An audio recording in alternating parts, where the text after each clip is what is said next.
मोदकं सदा विमुक्तिसाधकं कलाधरावतंसकं विलासिलोकरञ्जनम् अनायकनायकं विनाशिदेवदैत्यकं नतासुवासुनाशकं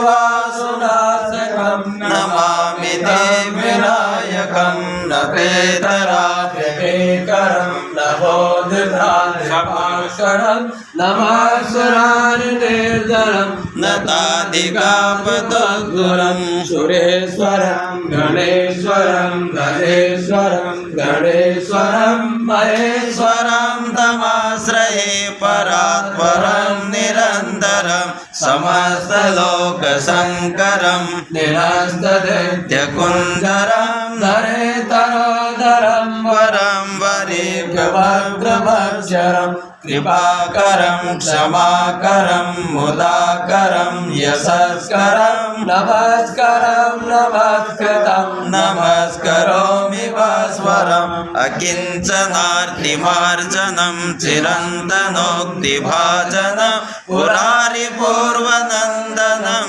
सुरारिगर्वचर्वणं प्रपञ्चनाशभीषणं धनञ्जयातिभूषणं कपोलदानवारणं भजे पुराणवारणं